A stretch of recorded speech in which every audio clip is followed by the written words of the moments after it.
Halo semuanya, apa kabar? Semoga dalam keadaan baik ya. Selamat datang di video pembelajaran tentang organ tumbuhan. Nah, jadi apa sih itu organ tumbuhan? Jadi organ tumbuhan adalah bagian-bagian dari tumbuhan yang memiliki fungsi tertentu dalam kehidupan tumbuhan. Jadi ada beberapa organ tumbuhan yang akan kita pelajari. Tapi sebelum itu izinkan saya untuk memperkenalkan diri. Perkenalkan, nama saya Lutfiah Maulani dari Pendidikan Biologi C Angkatan 2022 Universitas Negeri Yogyakarta. Jadi tujuan pembelajaran ini sendiri yaitu untuk mengetahui dan memahami macam-macam organ tumbuhan serta mengetahui dan memahami struktur dan fungsi organ tumbuhan.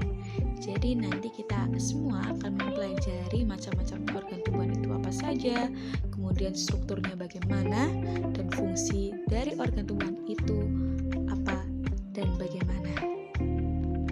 Jadi topik pembahasan dari pembelajaran kali ini yaitu yang pertama kita akan mempelajari tentang akar, yang kedua ada tentang batang, yang ketiga ada daun, keempat bunga, dan kelima ada biji, serta keenam ada buah.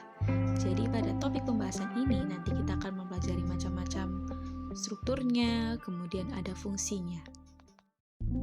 Tapi sebelum masuk ke dalam materi struktur dan fungsi organ tumbuhan, kita perlu tahu nih, bagian-bagian tumbuhan itu apa saja dan bagaimana. Yang pertama itu ada akar, yang paling bawah itu ya. Akar itu merupakan organ tumbuhan yang tumbuh di bawah tanah dan berfungsi untuk menyerap air dan mineral dari tanah. Kemudian bisa menyimpan cadangan makanan dan menopang tumbuhan agar tidak roboh. Lalu di atas akar itu ada yang namanya batang. Batang ini merupakan organ tumbuhan yang tumbuh di atas tanah dan berfungsi untuk mengangkut air dan mineral dari akar ke daun. Bisa juga untuk mengangkut hasil fotosintesis dari daun ke seluruh tubuh bagian tumbuhan. Bisa menyimpan cadangan makanan dan menopang daun, bunga, buah, dan biji. Habis dari batang, kita lanjut ke daun. Daun itu adalah organ tumbuhan yang tumbuh di batang dan berfungsi untuk melakukan fotosintesis. Fotosintesis ini yaitu proses pembuatan makanan dengan menggunakan cahaya matahari, air, dan karbon dioksida. Daun ini sendiri terdiri dari beberapa bagian, yaitu ada tangkai daun, helai daun, tulang daun, dan stomata. Tangkai daun adalah bagian daun yang menghubungkan helai daun dengan batang. Kemudian helai daun adalah bagian daun yang berbentuk pipi dan lebar yang berfungsi untuk menangkap cahaya matahari. Tulang daun adalah bagian daun yang berbentuk garis-garis yang berfungsi untuk mengangkut air dan hasil fotosintesis.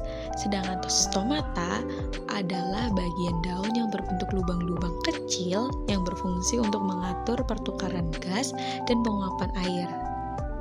Sekarang kita lanjutkan ya ke organ keempat. Nah, organ keempat ini ada yang namanya bunga. Bunga adalah organ tumbuhan yang berfungsi untuk melakukan reproduksi seksual, yaitu proses pembentukan biji dengan menggunakan sel kelamin jantan dan betina. Nah, terus kita lanjutkan nih ke organ yang kelima, yaitu buah. Buah itu adalah organ yang berfungsi untuk melindungi biji dan menyebarluaskan biji. Jadi buah ini terbentuk dari perkembangan dinding ovarium, yaitu bagian dari putik yang mengandung ovum. Setelah kita mempelajari dan mengetahui apa saja bagian-bagian dari tumbuhan, kita masuk ke dalam organ yang pertama, yaitu ada yang namanya akar. Nah, bisa dilihat juga ada struktur melintang dari akar, kemudian di sebelah kanannya ada struktur membujur dari akar. Akar ini berfungsi sebagai penyokong tegaknya tumbuhan, alat reproduksi vegetatif, tempat penyimpanan cadangan makanan, dan menyerap air dan mineral. Akar di sini tersusun atas beberapa jaringan.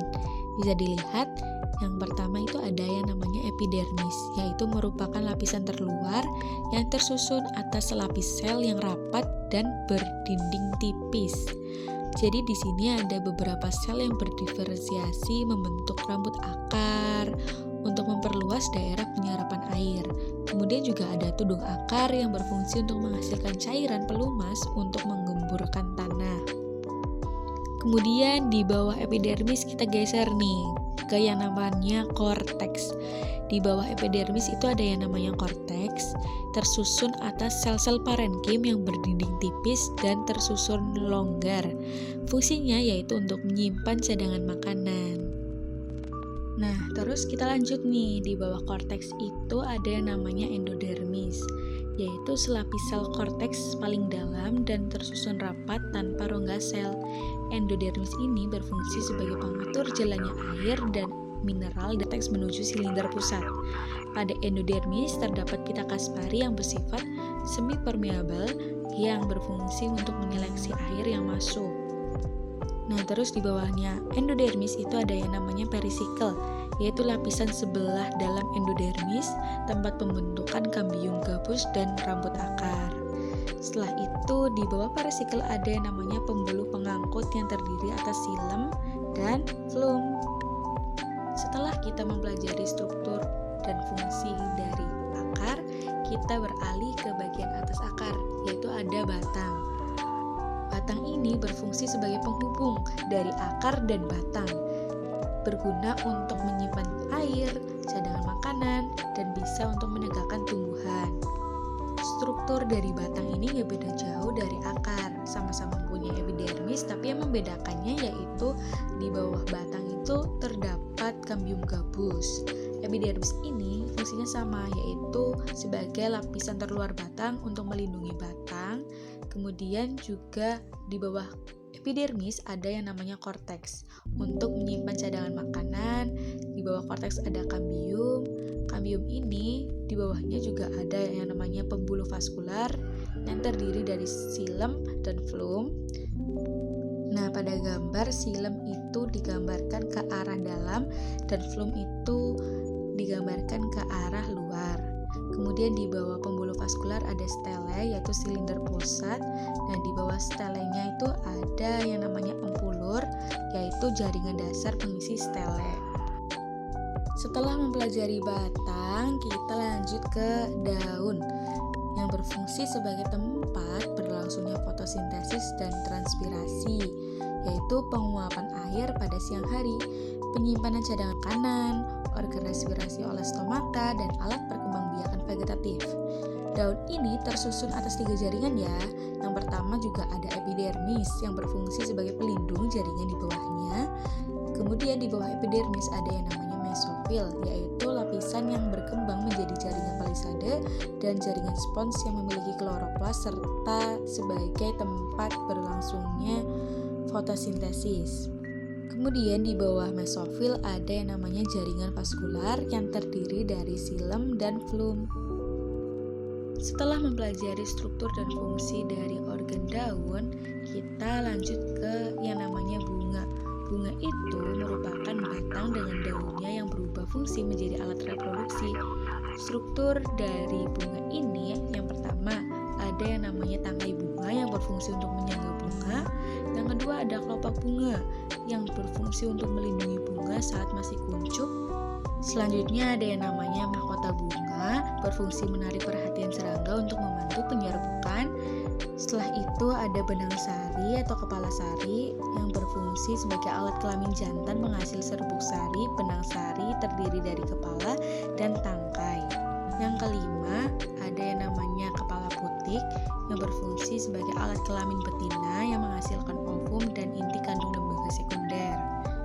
Putik ini sendiri terdiri dari kepala, tangkai, dan bulu serbuk. Lalu untuk struktur dari bunga yang selanjutnya ada yang namanya ovarium, kemudian ada bakal biji dan dasar bunga. Setelah kita mempelajari struktur dan fungsi dari bagian-bagian organ bunga, kita melanjut ke mempelajari tentang struktur dan bagian dari biji. Nah, apa aja sih Yang pertama ada yang namanya embrio yang merupakan zigot yang telah berkembang dan siap berkecambah. Kemudian ada endosperma yang merupakan cadangan makanan utama bagi biji monokotil. Kemudian ada kotiledon yaitu merupakan cadangan makanan utama bagi biji dikotil. Setelah itu ada yang namanya aleuron yaitu merupakan lapisan luar endosperma. Kemudian ada testa yang merupakan kulit biji.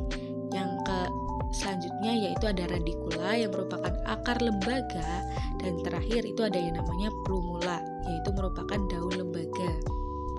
Nah, ini adalah organ terakhir dari tumbuhan yaitu buah. Buah ini merupakan hasil reproduksi antara putik dan serbuk sari. Berdasarkan asal perkembangannya, buah dibedakan menjadi dua, yaitu buah sejati apabila terbentuk dari bakal buah saja, kemudian ada buah semu apabila terbentuk dari selain bakal buah. Nah, buah sejati ini contohnya ada jeruk, mangga, jagung, anggur, dan pepaya, dan lain sebagainya. Kemudian ada buah semu, contohnya ada nanas, nangka, apel, jambu mete, dan stroberi. Nah, demikianlah video pembelajaran tentang organ tumbuhan. Semoga teman-teman semua dapat memahami pengertian, fungsi, dan struktur dari akar, batang, daun, bunga, buah, dan biji. Terima kasih telah menyaksikan video ini. Sampai jumpa di video pembelajaran berikutnya. Semangat belajar! Selamat belajar!